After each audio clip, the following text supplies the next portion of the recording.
Welcome to the Prospect Warehouse podcast. Today, you've got me, Tim Kanak, your host at Fantasy Aceball on the X, and we have good old Jon Anderson at Jon PGH on the X because Jon loves terrible farm systems. His favorite thing to do is to go so deep into players that he's never heard of, he's never going to care about. Even in the 30-team league, he's going to avoid like the plague because the San Diego Padres have the worst system in all of baseball. They are pretty easily, Jon, number 30 when it comes to farm systems. But they don't care. That's what you've taught me. This isn't their game anyway. They care because this is what they do, is that they draft guys, the guys perform well in low A, and then they trade them before they even get to like double or triple A. And so they just trade all they'll draft guys, they pop a little at A-ball, and then they trade them off of that value. And so nobody in their system basically ever gets to double A or triple A. They're just all toiling in low A or high A, and then they get traded before they can actually become like a high-tier prospect. Yeah. So they're not bothered by being lowly ranked. And although it's one thing when you have like a solid core of veterans in your major league team, and another when you're kind of in sell mode. Like it could be pretty ugly for the Padres coming up, right? I mean, Cease is gone, King's a free agent. They've talked for a while about other trades and stuff. It's basically like Machado, Tatis, and Merrill, and not really any reinforcements in the minors. Yeah, I think Preller's just going to do his thing. He's just going to flip guys around until he finds something he likes, and they'll be interesting because he's pretty good at trades, I would say, even though like he's just very, very active. And one of the things, give Preller a lot of credit here. He's a really good scout. Like some of the names on this list are actually a lot better than I thought when I like looked into them. But they're probably just never going to debut with the Padres. They'll get traded to some other team, and yeah, who knows? All right, it's just the thing. Before we go, we have a listener question. I opened up the mailbag. Shout out to the YouTube and the video views. We actually are like on my team previews, the major league stuff. I know that people aren't really in major league. Nobody really cares about redraft stuff right now, so I'm at a disadvantage. But I really don't think people are watching my podcast for the team previews, although those are restricted to paid subs anyway. But it looks like people are. I'm not saying we got thousands or hundreds and all kinds of stuff, but we're doing pretty well. People are watching, enjoying it. Tim's putting on a good show. I guess the consistency is the key. That it's just hitting. We're not stopping. We're getting through it. But Don asked, let me slap up a banner here. Check that out. I couldn't fit his whole question into the banner, but Don says, "What's up, boys? Still trying to feel my way around the warehouse here. That is an issue, right? There's just a million things, and it's hard to figure out where everything is. But too much more than too little." Been tuning into the YouTube show. Sometimes Tim talks about the FYPD first year player draft list. Is that shared anywhere as warehouse members? So the answer, Don, is no, not yet. But Tim will give us a quick update on like the horizon of things coming. Yes, it will be. So right now I'm doing write-ups for my top 150 prospects for the preseason, off-season, whatever you want to call it. And I am through 52 or something right now. So once I get through the top 150 write-ups, Jon's making a little app or like page special just for these, basically for these prospects. And then from that point, because while I'm doing these write-ups, I end up swapping guys around. Where like I'll be doing the write-up and I'll be like, you know what, I actually like this guy a little bit more than this guy. And so I'm still like moving players around. So I do have a FYPD ranking, but because my top 150, I'm still like shuffling guys around while I'm doing the write-ups. I'm going to wait until I'm done with the top 150 write-ups to release that so that I'm giving you my actual accurate FYPD instead of just throwing one out there that's like not fully complete. What's the ETA? Because people probably have drafts this December, right? I would expect that I should have everything done 100% before Christmas, hopefully within the next couple of weeks here. So maybe give me 2 weeks, maybe. Then we'll have those write-ups out, FYPD rankings out. I'll start sending prospect rankings out for positions too. So we'll do like positional top 10s or whatever at each position, from catcher to first or whatever. So all that stuff's going to be coming out, and it will all be on MLB Data Warehouse. How about a Christmas morning live stream? Me and you like tell our kids to wait, and we'll do a podcast. Yeah, wait on the presents. You have to be in the background. That face is in the background. Yeah, listen to this podcast first, kids. Yeah. Separately, Tim does everything very old school. He and I this all kind of really started. The agreement was more or less, I will code his F scores, and he'll do hundreds of hours of the stuff he's usually doing. He's not doing anything more than usual, but yeah, you've given me this massive Word document with all your stuff, and it's like, thank God for ChatGPT and Grok and stuff, because there's going to be a lot of cutting and pasting everything into an Excel sheet that I could actually like code with, because Tim's very old school. He's just slapping everything into a Word document. I mean, not that that's old school. It's the only way to do it, but it looks a little daunting for me to get it in a format that we can actually make a good app out of, but I think it's very doable. And yeah, hopefully we can have a pretty good looking web app. I continue to add stuff onto that for paid subs. I added a little ADP thing last night, just kind of messing around. So that's it. A lot of stuff coming in December. And then really like we kind of have to have the prospect business kind of wrapped up in late January or something. That's kind of we're going to keep going with it. I know, but this kind of like getting you ready for 2026 drafts. Yeah, you'll have everything you need for drafts by that point. We'll be doing like content throughout the whole off season when I like going through positions and stuff like that. Basically, I already sent John and Doc our entire podcast schedule for all the way up through like March. So we have a plan. There's a plan in place. Tim's a freaking manager. He like, you can't, I wouldn't want you to work for me, because I can tell you couldn't really listen to anyone else. You have your ideas and you like to plan it and execute it. And that works fine if you're good at it, which you seem to be. So some people are managers, some people are leaders. I'm guessing you've gotten into fights with people though in the past. That's why I own 7 businesses, and I'll tell you, like my first business was basically a hostile takeover, where I came in as an employee and then told the boss, go home and let me make you money because you're getting in my way. And then I ended up, 10xing the business and then bought it from him, because again, that's basically what happened. You're good at what you're doing. That works. That approach works. And people, they probably hate you at first, but then they realize like, okay, that was good. But if you're bad at it, then that's a disaster. Shout out to something completely different. It's 9:30 in the morning. Shout out to cold brew coffee. This isn't like Jack and Coke, unfortunately. No, I have a slight dependency on alcohol, but not that bad. Shout out to this straight black coffee. Like yeah, no sugar. Yes. Yeah, me too. This thing right here, you can plug it into your computer, and it is totally undetectable, and it will wiggle your mouse 1 pixel every 5 seconds. So this podcast is brought to you by, I don't even know what it's called. I got it on Amazon for $7, and it is wiggling my cursor on my work computer to keep me green on Microsoft Teams, so it doesn't look like I'm slacking off right now. And if my employer is listening, of course I will make up the work. This will be my lunch break, and you won't miss on anything, so don't be mad. But the beauty of this little thing that wiggles your mouse 1 pixel every 5 seconds, it's awesome. So let's talk about love it. Yeah, let's get to the Padres. The Padres, number 20 is Eric Yost. Eric Yost, you want to bring up the F scores? Not great. 9.8 K minus walk on the year. 4.04 JA ERA, so not terrible, I guess. JA ERA compared to the K minus walk. He's got an 85 stuff grade, 98 control, 100 FERA. But the dude pitches innings. So, he pitched 124 innings, and he was in Double-A, and the Padres have like no pitching. So maybe he's an innings eater who comes up and is terrible. But like, I guess he could be a major leaguer. So that's something.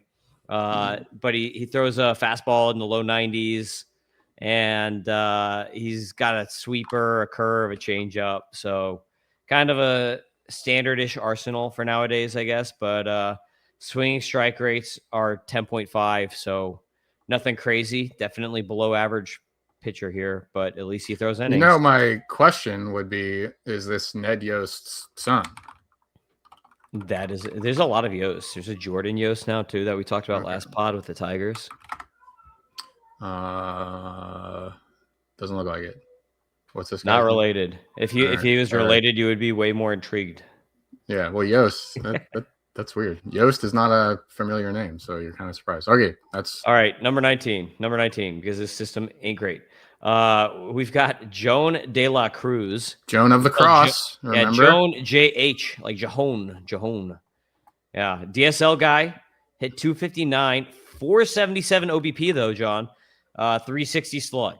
So the dude at least knows how to take a walk and get on base. 23% walk rate in the DSL. 1 home run, 11 steals. Basically no power here.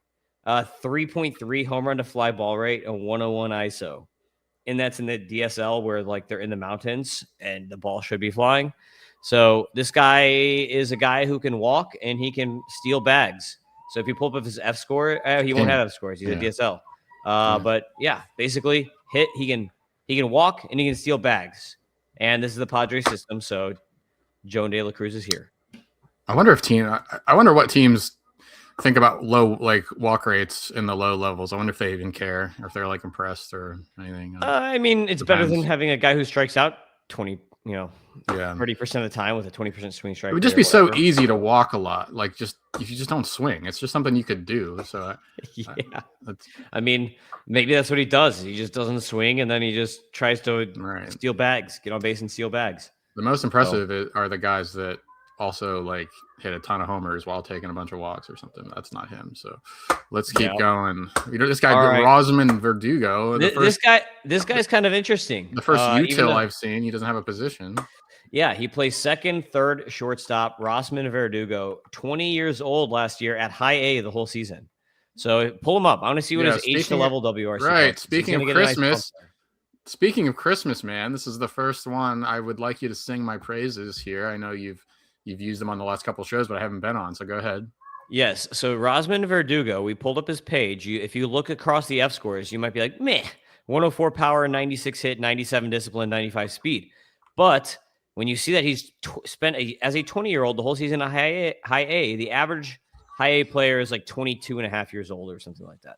So that adjusted his WRC plus from a 104 to a 145 because he's so much younger than the average player at the level. So our age-adjusted WRC plus, which you can see on MLB Data Warehouse next to the F scores, is 145. Did you talk about what that is? We need to, basically what we're doing is we're giving a bonus to players that are younger for the level, and then we subtract out from players that are older for the level. So there was an article done a while back on Fangraphs, and we kind of adjusted it a little bit to be a little less extreme than what the article suggested in regards to WRC plus. But basically, I think it's a 15 WRC plus. So what we're doing is we're taking the average age for every player at that level, and we take our player's age, we divide it out, and then that's going to provide or subtract it out. So it's going to give us how many years young or how many years old this guy is compared to the average at the level. And then they get a WRC plus bump based upon age under or age above. Here it is, dude. The code. Yep. Dang. Look at that. Now anyone can steal it if you pause the screen. You don't have the data that I have. But yeah, there's a recency map. Shout out to me that it adjusts for recency stuff. So you get more credit for more recent stuff. And then we dropped it because the 50-point thing was insane. You were adding like 25 is what they said. Yeah, 25. But if some guys were two and a half years under, and it was adding like, you went from a schlub to a stud with that adjustment alone. So, that's good to have. I'm glad it's over. I'm glad you don't have that hanging over my head anymore. But you've done everything I've asked. I have I have nothing else that I could ask for at this point in time. So that means now you're going to get a mailbag of a bunch of people asking for you to add crap to the tableaus. So anyway, Rosman Verdugo is interesting only because of his age to level and because there's a little bit of power here. And he plays 3 positions, so that's kind of interesting in itself because he moves around the diamond. Cool. We move to the next guy. Next is catcher Ty Harvey, number 17 on the list. So Ty Harvey, bringing him up right here. A-ball, again, terrible batting average here. This guy don't look at the stats. Hide from the stats. This guy, the reason he's on this list is all because of pedigree. They paid him $1.5 million. He was just drafted in 2025. And this is one of the higher signing bonuses for a high school kid in the 5th round. Like this normal 5th round, his slot should have been like 700 grand or 800 grand or something like that. And they gave him 1.5 million. And AJ Preller, basically, I'm just like, AJ Preller is a really good scout. He likes this kid. He paid him well, like double slot. And he's a high school kid who has basically he only had 23 at bats. So it's like, who cares about his stats? But he supposedly has a decent amount of power in the bat. Like Fangraphs, for instance, gives him a 55 game power and a 60 raw power grade. That was a ground ball here. This is bad news. Look at this great camera angle of a solid 6-3 ground out. Yeah. There goes one. Boom, there. He's a big kid, though. So 6'2", 215 from high school, right out of high school. So he's a big kid. But basically, he's here for pedigree. And because they paid him double slot. He can catch the ball. Boom. Oh, yeah. You're only getting that video here. I was way offline, this guy. Yeah, that was not a good throw. Doesn't pass the eye test. Yeah. Not Ethan Salas defensively. So that is Ty Harvey. Number 16 is a guy you actually may have heard of. This first name is crazy. Kavares Tears, crying. So he's been around. I had him higher, I think, my last update, but he had a pretty bad year. 23-year-old outfielder, still in A-ball. He was drafted last year. Here's the flip side of that. This guy gets majorly penalized for that. Way low at that 23-year-old. So. Yeah, 23-year-old at A-ball. So he was drafted in 2024 out of Tennessee. And usually the guys who are drafted out of college, they'll be in A-ball for like a partial season and then move up pretty quick to high A or double A or whatever. But he was not good, so he spent the whole season at A-ball. 13 bombs, 6 steals. It's okay. Terrible 227 batting average. Contact rates were atrocious. So basically here, again, this is like a pedigree call where you're like, okay, this guy was good in college. At Tennessee, he had 20 bombs. His last year at Tennessee, junior year at Tennessee, hit 324. So, I mean, like in metal bats, how will it translate? Not good this year, but like I feel like he's a guy you give one more year to before you just completely write off because he was pretty solid in college. But we're talking a lot about guys that wouldn't crack a top 20 in most any other team. No, like none of these guys. Okay. That's just how bad the system is. Number 15 is Michael Salina. Salina might be the first guy who would crack one. He's kind of interesting. He was just drafted, so we're not going to have anything on him. 4th rounder. But this guy, he was drafted before Ty Harvey, but he only got $570,000 drafted in the 4th round, while Ty Harvey got 1.5 in the 5th round. So that's how much Preller likes Ty Harvey. Just a heads up there. This guy went to St. Bonaventure, so like I don't know what kind of competition he was against, but he had a 27% K- walk rate in college. Okay, so, well, St. Bonaventure is bad. That is like a my buddy went there. I think it's D1, but it's like D1 AA or whatever. They play like Duquesne and all these other Western Pennsylvania schools, so that's not good. Yeah, but he throws 102 miles an hour. So, that's good. Yeah. I mean, like he had a really good K- walk rate. So 27% is really good. Only 8% walk rate, 35% K rate. And basically he only throws 3 pitches right now. He's got a fastball, slider, changeup. And the slider, changeup are kind of meh, but he throws his fastball 102 miles an hour. So I feel like that alone is interesting enough that he may. This is a guy that could be like a 20 or a 19 or an 18 maybe in other orgs just because of the fastball. So 102 miles an hour at St. Bonaventure, that would be. Yeah. I mean, you're not far off from having guys like, not me, but if I were really good at baseball, I could have maybe gone, not whatever, you get it, like very, very low competition in the old A10 there. I've never even heard of a baseball player coming out of the A10. George Mason, Richmond, Rhode Island. This is the thing. The dude is at least your major league reliever, probably. You know, he's going to, if you throw 102 miles an hour and your arm doesn't fall off, like you're going to at least get a shot in the bullpen at some point in time. So, that's enough. What percent of people can throw 100 miles an hour? Yeah. That's enough to get him on the list in this org. Okay. number, throw 100. You're on the list in the Padres org. Number 14 is Lamar King Jr. He's a catcher and a first baseman. Made it up to high A this year. He was really good at low A, struggled a bit at high A, but he has a pretty solid hit tool. So you pulled up the F scores here. 103 hit tool is pretty solid. 99 power, 99 discipline, 108 speed. Kind of just like a dude, really. But 75% contact rate and a 103 hit means that he's getting to pretty good angles. So he's hitting 25% line drive rate at high A, and he's pulling the ball a lot. So almost a 48% pull rate at high A. So good launch, good angles, good quality contact with this decent enough contact tool and some okay power, okay speed.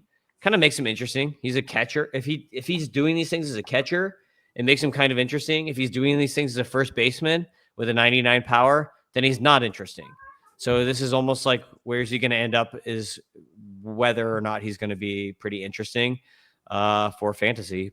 So 21 steals too. If you're stealing bags as a catcher, that's kind of interesting. As a first baseman with 21 steals and like subpar power, it's like, what are you then, James Loney? So all right, I like this plot a lot. I need to show it more. It's on the box score dashboard. Home run rate versus stolen base attempt rate. Probably not super useful for guys on low A or whatever, but you can kind of see where these dudes line up. And like you said, he's out of the bottom left, which is what you want, especially from a catcher. So something to check out for people. Yes. Number 13 on the list is Deivid Coronil. You're going to spell this really weird spelling. Yeah. Deivid. And then last name is Coronil, Coronil. He's from Venezuela, and he played in the DSL. And he got a lot of money. So they paid him a lot of money. DSL guy. He was not good last year. But there's a lot of guys who come to the DSL and they're really good in their age 18 season. So this may be a DSL repeat guy because he was so bad. But again, just like a lot of the other guys on here, he's on here for pedigree alone. And like basically there's nothing statistically that makes him interesting except the fact that they paid him a lot of money as an international guy. And he has a lot of raw skills. Just nothing has really translated yet. So just keep him on the radar as a pretty interesting shortstop, switch hitting shortstop, 6'3" guy who's probably going to repeat DSL and might be like the Edgar Montero or something of next year for the Padres. Okay. All right. Number 12 is Bradgley. We have so many weird names on this board. Instead of Bradgley Rodriguez. He actually debuted in the majors this year. In the pen, he threw 7 innings. So this is a bullpen arm. He's in the major leagues at age 22. So there is some stuff to like here. Look at the F scores: 110 stuff, 105 control, 112 FERA. So pretty good stuff here from Bradgley Rodriguez. You can see that he's a sinker guy, not a fastball guy. So we've got his arsenal up. Throwing the sinker 46% of the time, changeup 31, cutter 13. The changeup is the strikeout pitch for him, not the sinker. But the sinker has a 75% ground ball rate, so that's a sinker doing its job right there. Yep. Not going to strike guys out with it, but 75% ground ball rate on a sinker is pretty solid when he's throwing at 98 miles per hour on average. So interesting pen arm. Like, I don't think he's going to get a ton of Ks because his only strikeout pitch is the changeup. But I feel like this is your classic major league reliever who comes in to get the double play, and he's going to be really good at that. So I think he's going to be a good reliever. High 90s for the fastballs. Yeah. I'm looking at very few pitches here, but four-seamer, sinker, changeup, it can work. Mix up the fastballs and put people away with the changeup, I suppose. Yeah, 109 F stuff in the majors, so that's pretty solid in this debut here. So I think he's going to be a good reliever. Like maybe someday he closes. Maybe someday he gets another strikeout pitch besides the changeup. Like develops a sweeper or something to go against the sinker. But I think for now he's just going to be a good, run prevention reliever. And the Padres, are they going to re-sign Robert Suarez or what? Because they do not have. Oh, I guess that's not true. They have Morejon could close, I guess, next. What about Estrada? Is Jeremiah Estrada? Yeah, they've got Estrada, they've got Morejon, and then there's Jason Adams. So they've got some good relievers still besides Suarez, but. I expect Bradgley to break camp for the team. So I don't know. Okay. If you're in a deep league and you need a reliever, you could do worse. So you probably can you do much worse? I don't know. I got it. That's very, very deep. Who are people taking in the Padres bullpen? So Suarez, the NFBC ADP dashboard here doesn't. It says San Diego, but Suarez is a free agent. But yeah, it looks like. I guess people are still thinking he'll be a closer wherever he ends up. But if it's not, if he goes somewhere else, then Estrada would be the guy.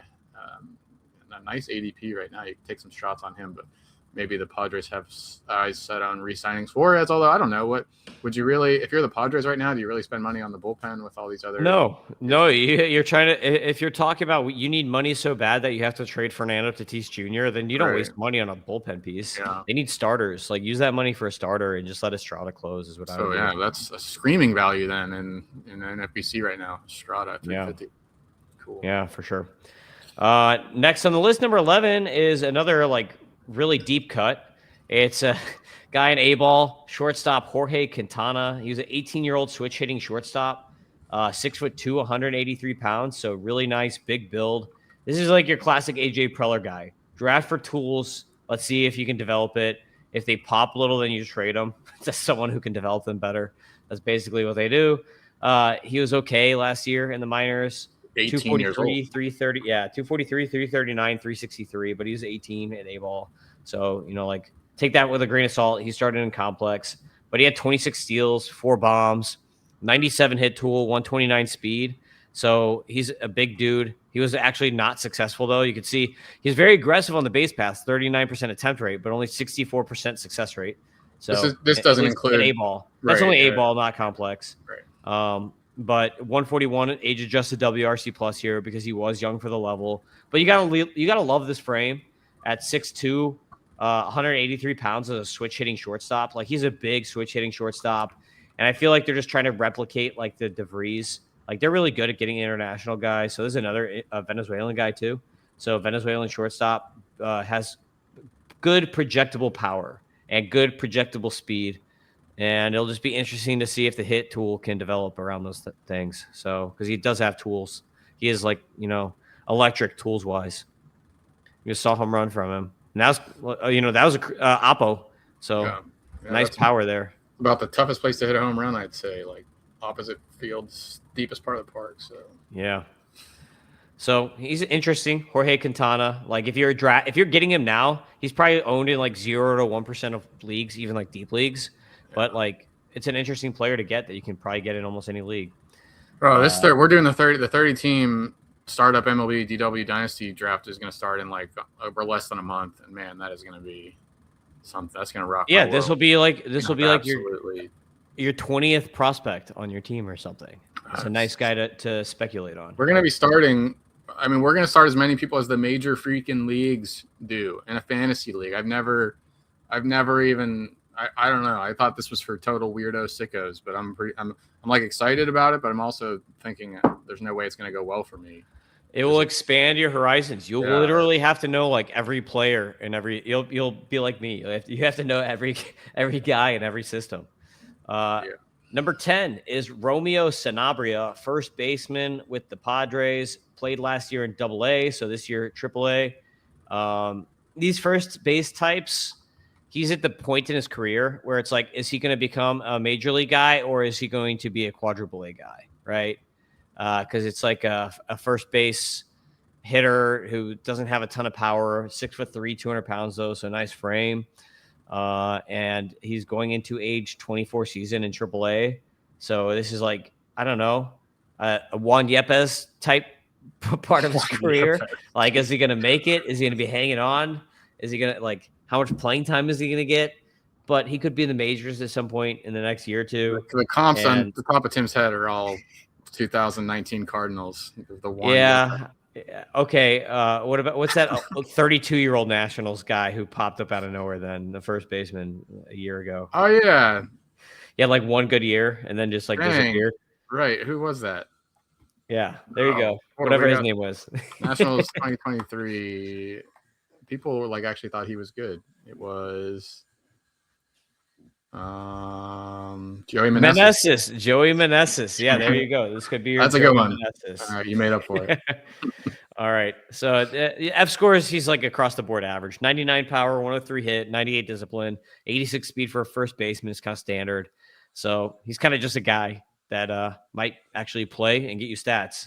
So deep league, Romeo Sanabria. Okay. And you can see all the excitement in this wonderful system here. Number 9 is Clark Candiotti. I think he actually is related to the other the knuckleballer. What was his name when we were growing up in the 90s? He was a pirate? Tom Candiotti, right? Oh. Tom Candiotti, is that his name? There's like a knuckleballer. Yep. Yeah, I think he's actually related. Okay. So Clark Candiotti, bring up his F scores here.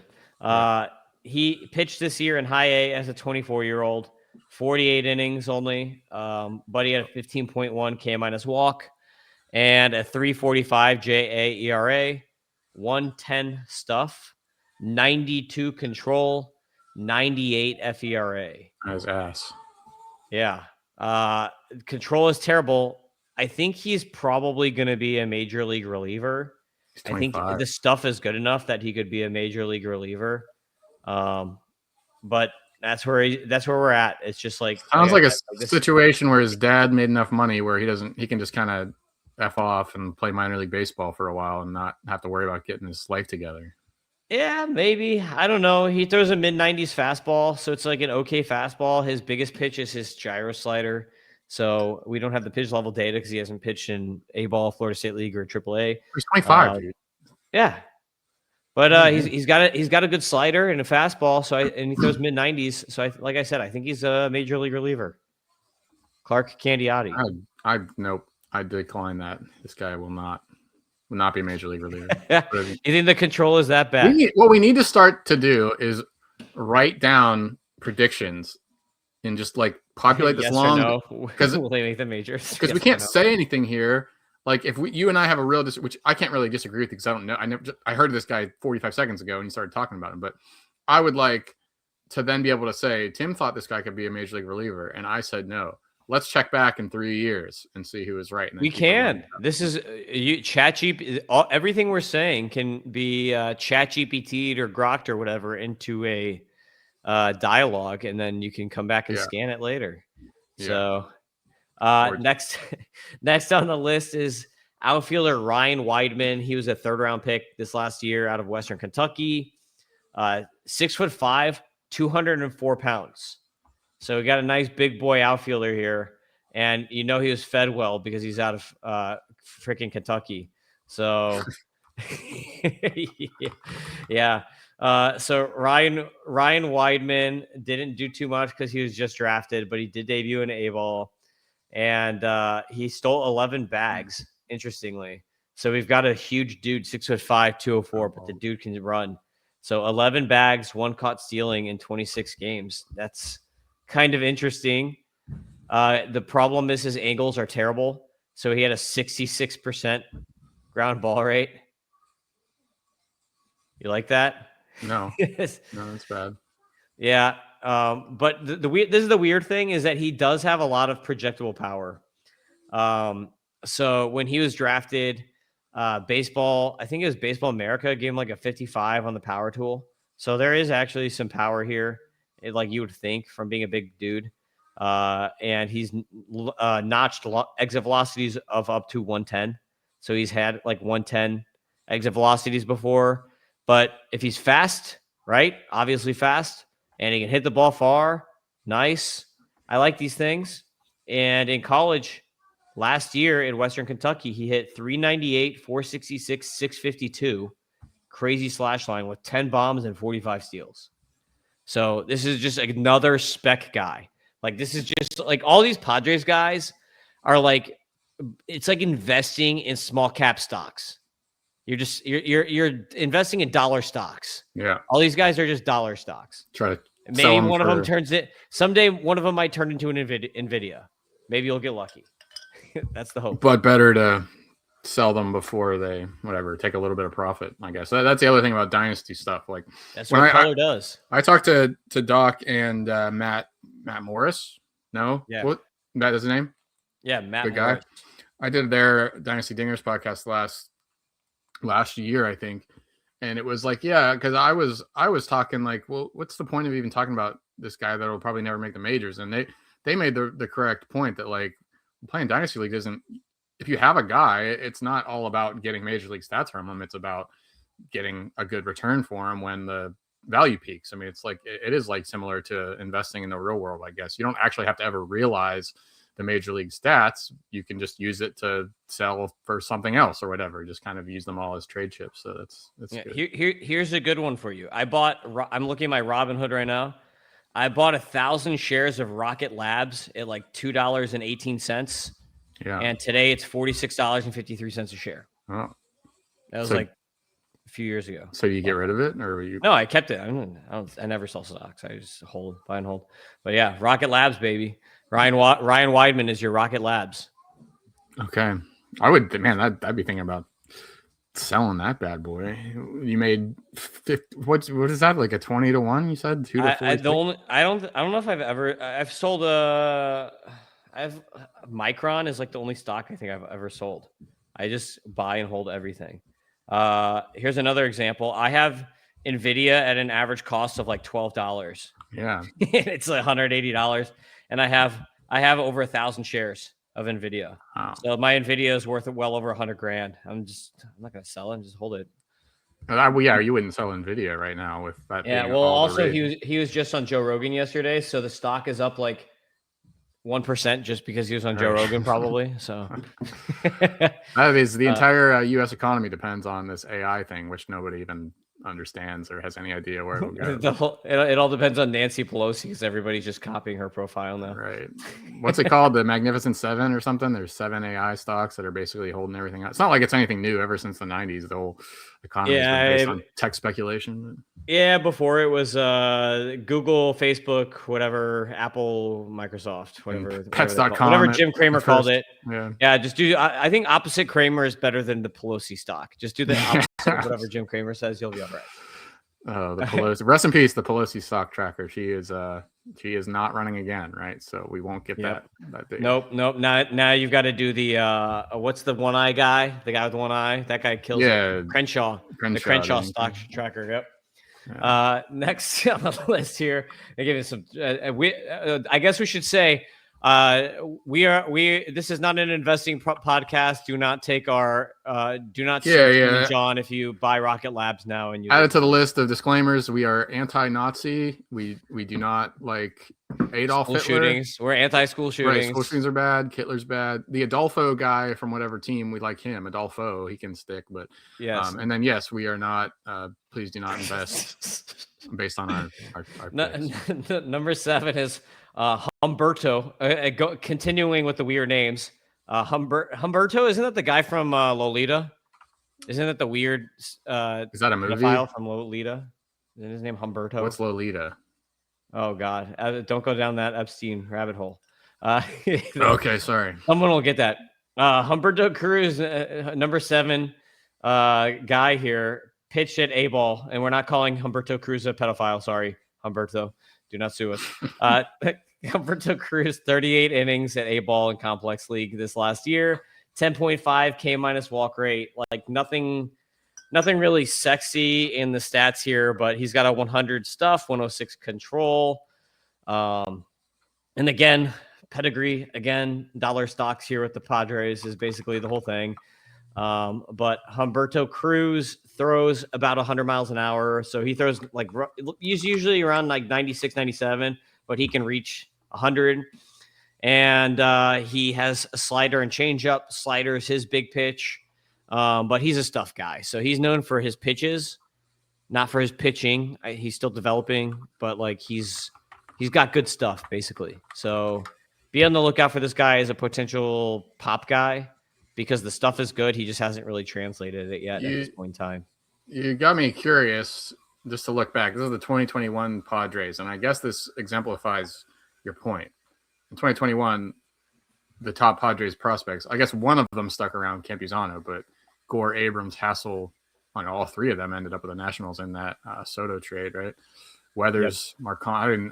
I guess I do remember Weathers as a Padre, but To Cupida Marcano, shout out to him, lifetime ban for betting on baseball. The original, the first guy to get the lifetime ban, at least in modern day, whatever, in the DraftKings era. But he was a Pirate who was locked up. But you're right, like all the names that you've heard of here have not made any kind of. I can't be Sano aside. That's the game. They get them up and they trade them. Let's go back one. Let's do like 2018 just for fun. Do you know who the 2018 like top Padres? Tatis and Gore was still there. Look at that. Cal Quantrill, Luis Arias. Not bad, man. Luis Arias. There's more. You just said Cal Quantrill and not bad in the same thought. Yeah, he turned into a major leaguer. Look at Joey Lucchesi. Yeah, another bad example. I don't like Esteury Ruiz. Look at Esteury Ruiz. Logan Anderson Allen, Espinosa was a complete bust. Tirso Ornelas is still there. Look, he's still in the minor leagues. We're going to talk about him later. Josh Naylor, yeah. The jam there. Yeah, Preller's a scout, man. Look, Chris Paddock, Andres Munoz. David Bednar, yeah, look at that. He's a stud. He's a good scout. He's good at scouting guys, finding guys, and then they go somewhere else. How do they not have a picture of Eddie O? This guy's a major league, not anymore. A side profile only. I got excited about him. Camera. Anyway. All right, let's keep going. We're almost number 6. This is a guy who will maybe be in my first base rankings because first base sucks for prospects. So does third base. But Kale Fountain in A ball is number 6. Kale, Kale. Yes, yeah, like veggie or whatever. Yeah, I don't eat vegetables. Sure you like some kale. No, I don't eat vegetables at all. I'm caveman, man. I eat meat and fruit, and that's it. I'm a caveman diet guy. Okay. Right. Yeah. Watch and learn. Bull testicles and liver, and the only vegetables I'm eating, I think, is kitty whatever. Yeah, catnip. Catnip. That's it. Kale Fountain. That's what happens when you talk about the Padres people. Kale Fountain, 20 years old, first baseman at A-ball, 6'5", 225 pounds. So big boy here. 1.7 mil out in the 5th round again. So this is a 5th round move for the Padres. They love to draft high schoolers and overpay them in the 5th round. Ty Harvey was last year, or 2025. Kale Fountain was the 2024 version. But he showed a pretty good hit tool, John. Good plate skills, at least. And he stole 21 bags with 3 bombs. He's going to get to more power. He only hit 226, but 100 score on the hit tool. So an average hit tool for a first baseman with a big dude who's going to come into power eventually. And he's pretty athletic if he's stealing bags at a 90% clip, 24% aggressiveness here, 115 speed score. So I don't know. I think he's an interesting dude, big dude who could come into more power with his average hit tool and some speed for first base. And first base, like I said, for prospects ain't great. So I like Kale Fountain, 75-ish contact rate between multiple levels, 77 at A-ball. Yeah, don't have those lower level stuff. Just the F scores are just based on those 148 A-ball plate appearances. So, but okay. So Kale Fountain is actually an interesting name. He's a guy who's like not a penny stock. He's maybe like a $10 stock. Like there's a little more there. Number 5. We just objectify these human beings here. This is so. That's what you're supposed to do. It's baseball's business, baby. Yeah. Number 5, fantasy baseball is a business, baby. Number 5, Tirso Ornelas. I'll draft the steroid guys, and I'll draft Marcelo Ozuna. I don't care. Number 5, Tirso Ornelas, outfielder who will play this year in the majors. Like I thought he was going to play last year. Right. I thought he was going to make that. Didn't he make the team last year? He did play. And I thought he was going to be like a starter for them last year, but then they signed. So I can't remember who they signed. They signed Carlos or Oscar Gonzalez, and then instead of playing Tirso, and then they traded for Ramon Laureano. So yeah, he got 16 plate appearances in April and nothing else. Yeah, so Ornelas in only 82 games, so half of a season last year, hit 289, 384, 450. So good slash with 10 bombs and 7 steals in half a season. So you extrapolate that, you got in the season before, he's played a full season in the minors, had 23 bombs and 7 steals. So you got a 2010 guy here, 2010 outfielder. Like he's pretty good. He's gonna be 26 next year, so there's no reason to keep him in the minors. Bring up his F scores. F scores like him. Yeah. I drafted him last year for sure. I thought he was so 106 hit, 106 power, 102 hit, 108 discipline, 92 speed. 103 grade. He's slightly above average. Like this is a major league guy. 80% contact, 89% zone. Like this is a good hitter. with some power and a little bit of speed. He could be a 2010 guy if he gets run. So he should break camp. Like, has a 2.4% barrel rate. What's that about? I don't know. That's Although not good, but he's got good EVs. 16% air pull. 105.2 90th, 112 max. So he's got good EVs. Like, I like Ornelas. I think he should get a shot.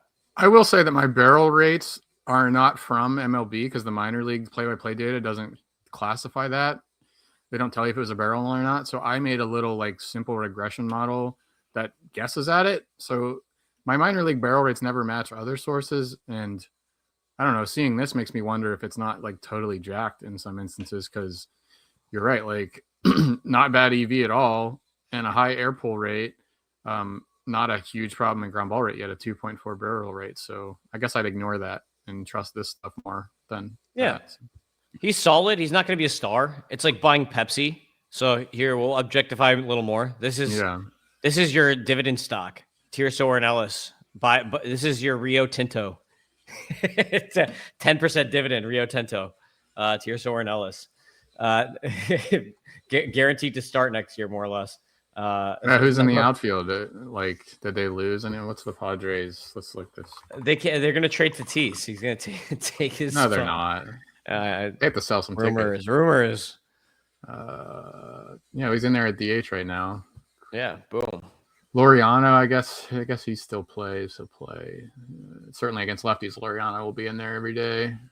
Maybe Merrill, safe, Tatis. 3M baby, PPG. This is your dividend stock. Hey, you have some PPG stock, Tim? I might just get fired for the thing I said at the beginning of this, showing off my way I'm not working, but that's who I am. Actually, I don't even want people to know that. I don't want people to know who I work for, because yikes. Yeah, I'm in trouble. I just named 3 companies. They can guess. No, number 4 is. Did you even know? Did you even know that that's who I work for? Yeah, you told me. Okay. You've told me before. Well, you remember stuff. You're a good friend. How about that? Yeah, I have a very good memory. Even though I screw around a lot and pretend like I'm dumb, but I'm actually really smart. Cool. Number 4 is Kruz Schoolcraft. This dude has a cool name. It's Kruz with a K.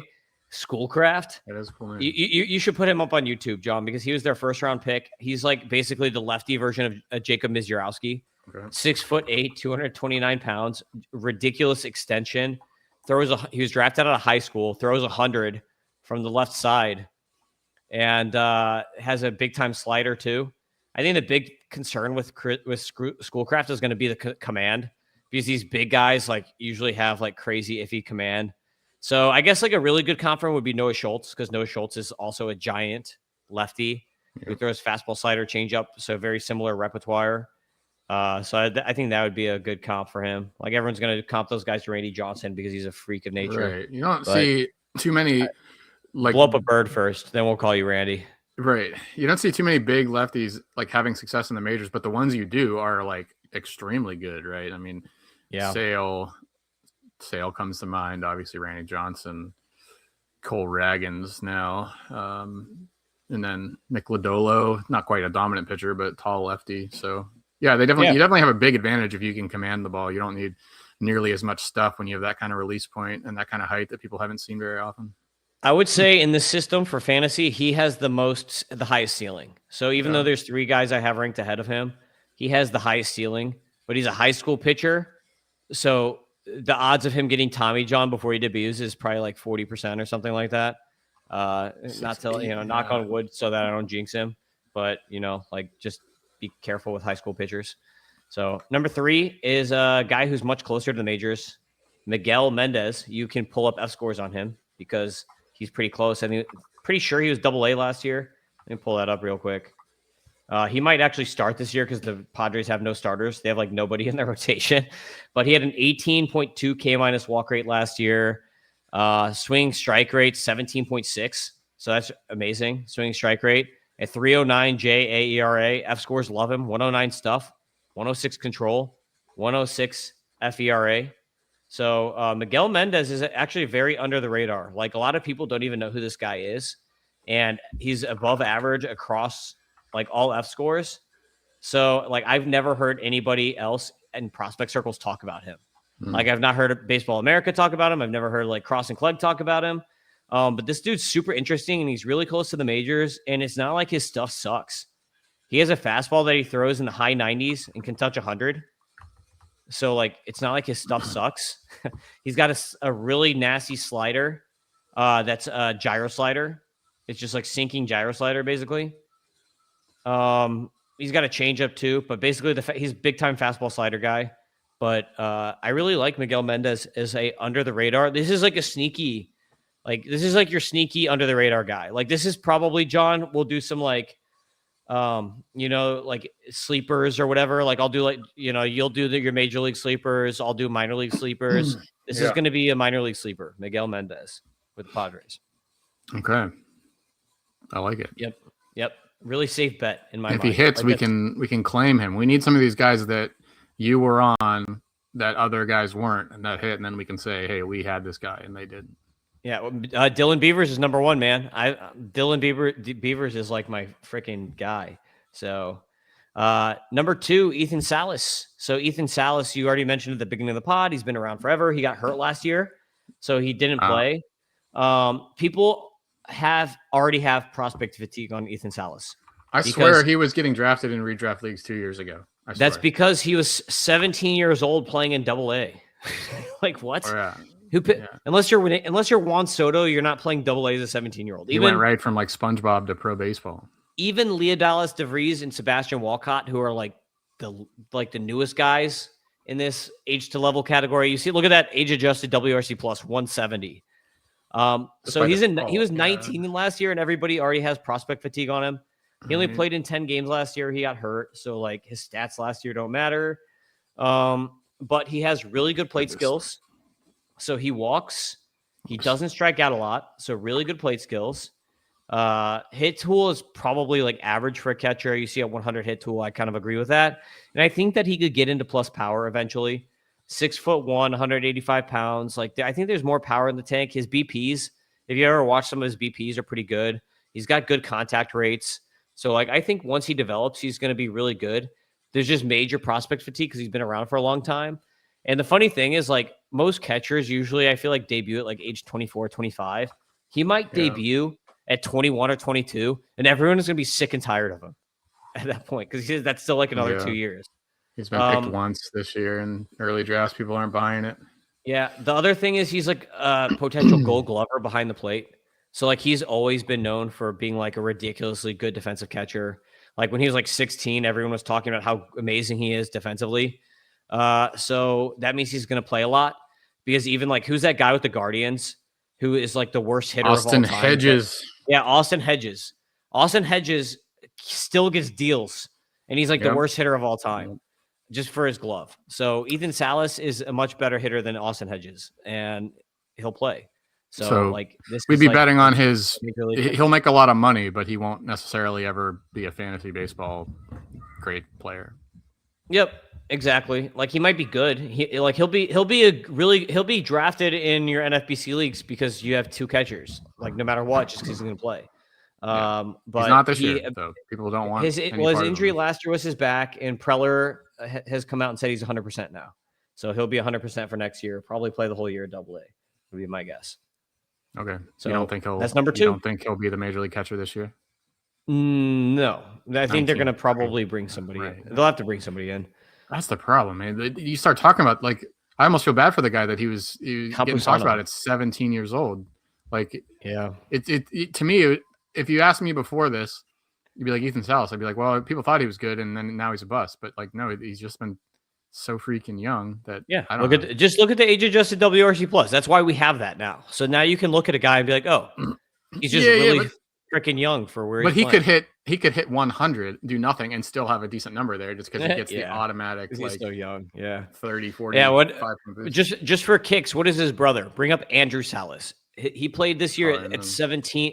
He was barely 17 years old. In Jupiter here at high A the whole year. 157 age adjusted. Look at that. These guys' parents must have a connection to get these young teenagers. 17. Yeah, 17. So what they did, I think that they went to they live in Miami, I want to say, and then they went to Puerto Rico just so their kids could classify as international, so that they could like and they did their GED or whatever and graduated high school early, so they could. There's definitely some system hacking going on here to have 2 kids in their teens. I want to say that they're like from Miami. They're American. They're like born in America, but then they like went to Puerto Rico. Their dad's got to have some. There's a third one too. There's dirt on some people. Is he a catcher too? Or are these all? Yeah, I think Jose is a catcher. But Andrew Salas is not. He's a second baseman, shortstop, center fielder. Really good. I love him, man. I saw him like 20 times this year, if not more. Rest in peace. We're getting dark. Looks like they had a brother pass away. Oh, that sucks. Okay, let's get to number one. Let's get positive. Number one, Kash Mayfield. Kash Mayfield is also very underrated just because he's on the Padres.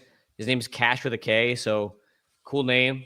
Probably way cooler than Kash Patel. Kash Mayfield here, starting pitcher for the Padres. What size jacket? What size jacket does he wear? Yeah, exactly. I don't think people will even get that one. No, I do because I know we had to wait an hour or whatever for the press conference. That's probably not true. Just like the thing you see the football thing with that Giants defensive end rookie. Like apparently the fake report was that he was benched in the first quarter because he was watching porn in the team meeting. Yes. And that was just totally false. I mean, it's too bad what we do to people with fake reports, but yeah, Kash Mayfield. Bring up his up scores. Put his up scores. I thought I did already. Sorry. No. So Kash Mayfield is number one. 118 F stuff, 111 F control, 115 F ERA. So those are all phenomenal. Even better than my boy Miguel Mendez.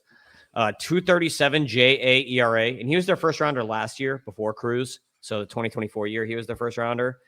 15.1 swing strike rate and a 24.2 K minus walk. So the dude throws mid-90s fastball. He's got a killer changeup is his main pitch. We don't have the Arsenal data because his A ball was unfortunately in Arizona or California or wherever the heck he plays, or Carolina, wherever he plays instead of in Florida. And then he throws a slider too, which is more like a slurvy slider. So I kind of wish he would change the slider to be more like how Thomas White did, change his slurvy slider. There you go. Look at that. Here's some Kash. Whoa, look at that. I don't know if I'd call that a slurve. It's more like he does a second slider. So he's got 2 sliders. He's got one that's more like a sweeper, and then he's got one. Yeah, see, that one was like a sweeper, and then he's got one that has more like two plane break instead of just horizontal. Okay, sorry. Yep, but 6'4", 200 pounds. I like Kash Mayfield. This is a top 150 guy. This is the only guy in their entire system that is top 150 in my prospect ranking. And he's number 4 on the major league list. So what's that? He's underrated, man. Look, they got Humberto all the way at number 3 on the MLB. Come on. Yeah, you do not follow this list. Tim certainly doesn't like start with this list and then make adjustments. Yours are often. I don't look at anybody, man. Literally all I do is I pull up the system and I see who did good. I put them on a giant list of like 50 guys, and then I move them around on how I like them and go through the F scores and stuff like that. Watch a video. And I move them around on how I like them. I don't look at anybody else's lists. But don't expect anybody other than Salas, I guess, to like actually stay on the Padres. You think some of these guys are? Yeah. Well, maybe one of the pitchers between Kruz Schoolcraft and Kash Mayfield. They probably trade one and keep one. They need somebody. Let's pull that back up. The rotation right now looks so bad. Yeah, it's terrible. And we don't expect them to sign King again. Pavetta, okay, like not a bad one too if Musgrove gets back. Kyle Hart, number 5. Yeah, those are 3. And Randy Vasquez is their number 3. Miguel Mendez, man, he's going to pitch this year in this rotation. Just watch. Mason Miller, is there any update on that of them making him a starter? Seems like there's rumors they should. I mean, they're paying him a lot. I mean, they paid a lot for him. They paid one of the best prospects in baseball, so they probably should. But see, we didn't even talk about him. We were just talking about Estrada closing. And didn't even bring up Mason Miller. Oh, yeah, geez. Like, you don't need Suarez at all. Look at that bullpen. That's actually a really good bullpen. Dang, we sound like idiots then. That's my fault. Something happened with the script. Yeah. That he's not in here. Or maybe your robot is already assuming he's going to start. So he's just not in here Mason at all. Montgomery. Yeah, he's not even there. What the heck? Oh, jeez.